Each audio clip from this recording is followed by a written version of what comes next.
The early 1980s. America is going through a tough time. The oil crisis of the 1970s has shifted the nation's automotive habits. People no longer want massive land yachts with giant V8 engines. Gas is expensive, the economy is fragile, and suddenly, large off road vehicles start to look irrational. At this exact moment, AMC, American Motors Corporation, is in a deep crisis. The company holds a powerful brand, Jeep.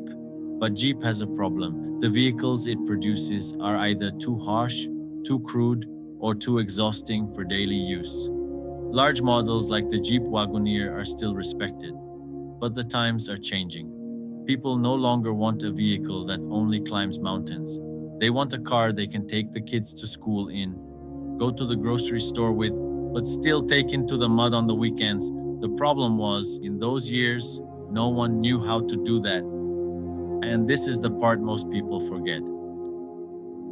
Today, every company knows how to build an SUV, but back then, nobody had the formula yet. Jeep wasn't improving an existing idea, they were inventing a completely new category. Because the SUV logic of the era was entirely truck based, heavy chassis, heavy body, stiff ride, comfort, and off road capability simply didn't exist in the same vehicle. AMC management gave the engineers a nearly impossible task: build us a vehicle that is as comfortable as a family car, but can climb like a mountain goat. And right here, one of the greatest risks in automotive history was taken. One of the key figures behind the project was the American designer, Dick Teague. Teague and the engineering team decided to throw the traditional method into the trash. Until that day, almost all true off-road vehicles had a body-on-frame structure, meaning heavy bodies sat on top of a separate truck chassis. It was tough, yes, but it was also clumsy.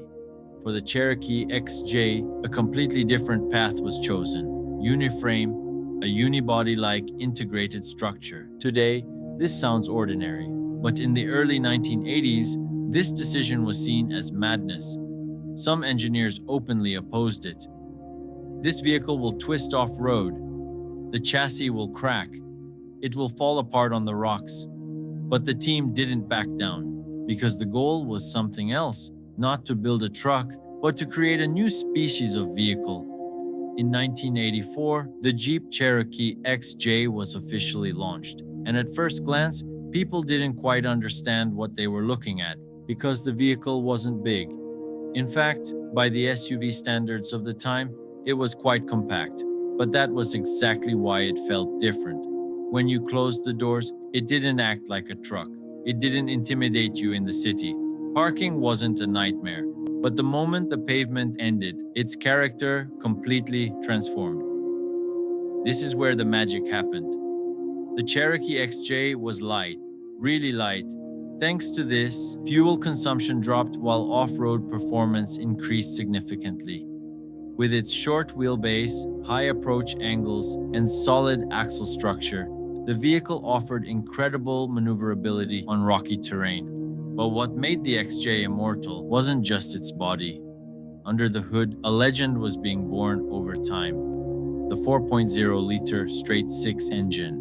If you ask old Jeep owners about this engine, they don't talk about horsepower, they talk about trust. Because this thing became famous for surviving almost Americans anything. Still look at this engine with deep respect today, because its fame doesn't come from performance, it comes from its stubbornness. This engine simply refuses to die. You change the oil late, it runs. You delay maintenance, it runs.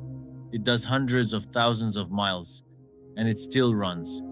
In America, people say this about the engine: the world will end, but the 4.0 will keep running. And the interesting thing is, this engine was never refined. It wasn't quiet, it wasn't modern, it certainly wasn't economical. But that deep mechanical sound it made when you turned the key, it gave you confidence. It didn't scream like a sports car, it grunted like a tractor. And that sound told you, I'm here and I'm going to get you home. That's why people bonded with the Cherokee, because it wasn't showing off, it was doing its job. By the 1990s, the Jeep Cherokee XJ was exploding in America. City dwellers loved it because it was easy to drive. Off-road enthusiasts loved it because of its incredible modification potential. Farmers loved it because it was durable. Young people loved it because it was cheap.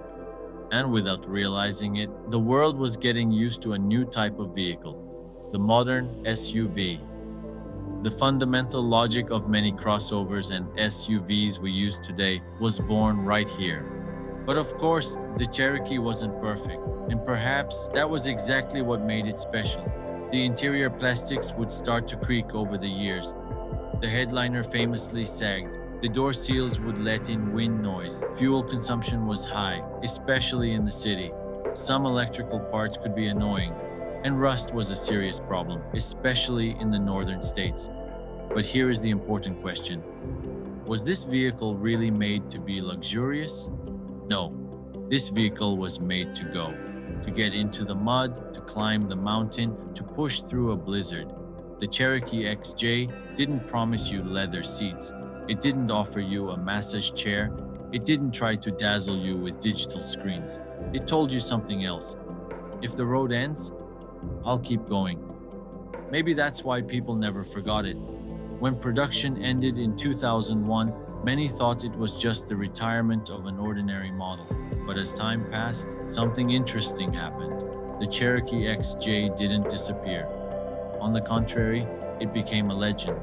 Today, hundreds of thousands are still in active use in America, some as daily drivers, some for rock crawling, some just because they can't let go. Because people realize this. New SUVs might be faster, they might be quieter, they might be more technological, but most no longer feel honest. And honestly, this is probably why people still love old machines. Modern vehicles became better in almost every measurable way, but somewhere along the line, many of them lost their personality. The Cherokee XJ, however, was honest. There was no computer feel in the steering. It was mechanical, it was raw, it was real, and perhaps most importantly, it didn't hide what it was. Today, many SUVs try to look like off-roaders, but they are actually city cars. The XJ was the opposite. It was a real off-roader that could live in the city. And that's why it's still respected, because some vehicles are not just made of metal, they carry the character of an era. The Jeep Cherokee XJ was exactly such a vehicle. It wasn't perfect, it was noisy, it was thirsty. Sometimes its plastics were frustrating, but it did what it promised. It tried its best not to leave you stranded. It could be fixed when it broke, and every year it gained a little more character.